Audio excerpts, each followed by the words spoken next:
Sa likod ng bawat maliit na negosyo, may kwento ng diskarte, pagpili at sakripisyo. Sa simpleng laundry at pre-love shop ni na Aling Joy, makikita natin kung paano nahaharap sa hamon ng kakulangan, presyo at pangangailangan ang mga negosyanteng Pilipino. Ito ang kwento ng tunay na ekonomiya, buhay na buhay sa araw-araw na desisyon.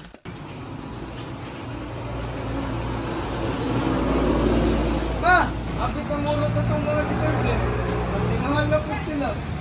Kung sa itong paliton, regular o katurang raton. Napahunang-hunap na wala. Kaya kung atong regular atong paliton, makasigurado ta nga kumot. Pero kung katong barato, makasave ta, pero ang kalidad ko na. Ang lugar doble yun. Mga nga tinatawag na to nga process.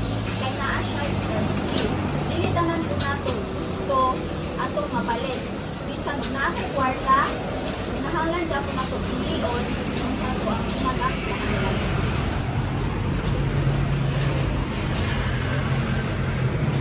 Ay, anong Troy, may buntag ka lang na may promo karon ka lang sikit na tikid ra mga kumalunggay. Siyempre, may promo karon para sa mga estudyante o senior citizen para matangan mo og saktong serbisyo o affordable para sa inyo. Ayo, kanang salamat kay Aling Joy ha kanang naana ko itong kana ba unsa ko man yung pagkalilan sa ingana. Sinasigurado ko na mo nga bahala na aming discount efficiency ako may.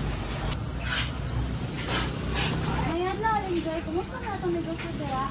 Medyo challenging ganito taas na pod ang presyo ng supplies. Hindi po na mo mapataas ang presyo kaya ginahuna po na mo na change na lang ang laundry packages. Magkakasara na nga question sa basic economics po kung saan pag-produce, sa i-produce kung saan high produce. So, isang sa mga gagmay nga negosyo, mobile na chance mga lang ang mga sa basic economics mo, what to produce, how to produce, para kung sa produce. So, bisag sa pagmay ng mga negosyo, mobile na ang kinahanglan coordination task sa community. Mas gipilit po na mo nga magbaligya o isa po mga pre-love dates para mas barato kung pili na kailangan ng mga bagong supplies. Sakto din na siya, let the market decide ng tao ninyo kung saan mga produkto ang daligod mahalit buragid mo mag-focus.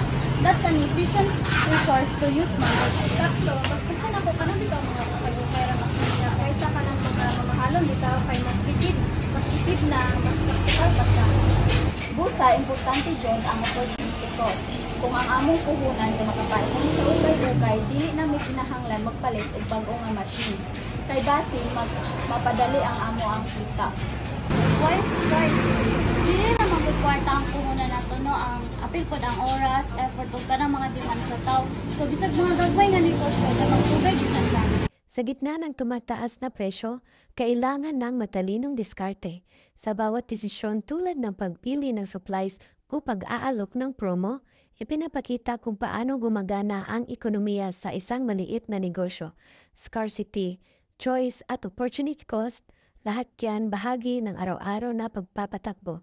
Sa dulo, ang tamang diskarte at malakas na customer ang susi sa tagumpay.